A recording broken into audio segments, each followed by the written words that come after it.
Ang Valentine's Day sa Pilipinas, big deal yan. Dapat remarkable, dapat unforgettable ang moment at dapat espesyal.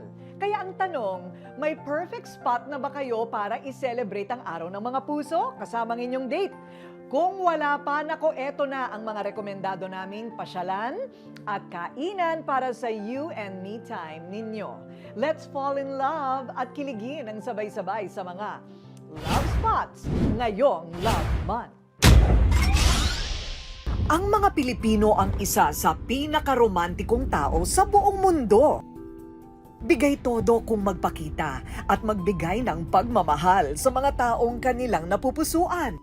Mula sa regalo hanggang sa lugar kung saan magde-date, kailangan planado. Kaya may mga rekomendado kaming lugar na tiyak na magpapainit palalo ng inyong feelings sa isa't isa. Let's check this out! Kung ikaw ay on a budget at gustong magtipid ngayong Valentine's Day, no problemo dahil pwedeng-pwede nyo pa rin i-celebrate ang araw ng mga puso na hindi masakit sa bulsa. Sagot yan ng Sogo Hotels naman. Isang budget love place na may mga special Valentine's offerings para sa mga lovers.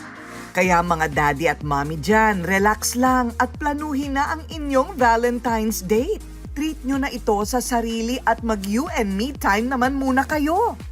May mga special rooms ang Sogo na pwede ninyong pagpilian para mag-spend ng time together. Parang isang fairyland ang pakiramdam sa loob ng butterfly room. Mapapakanta ka naman ng Under the Sea ng Little Mermaid sa loob ng Oceanarium room. Full of mystery and suspense naman ang alok sa Stranger Things room. Feeling royalty naman sa Disney Princess room. At ito pa, lahat ng special rooms may bathtub. Winner ang refreshing bubble bath nila. Meron ding mga malalaking rooms na pwedeng pampamilya tulad ng Regency Room,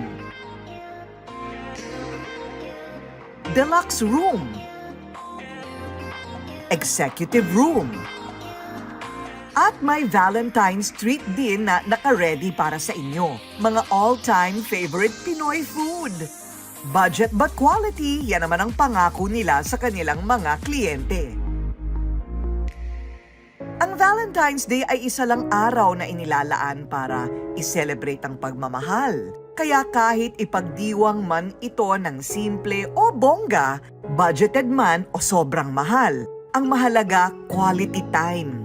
Dahil ang best love spot ngayong Love Month ay pwede naman kahit saan basta kasama mo lang ang iyong The One.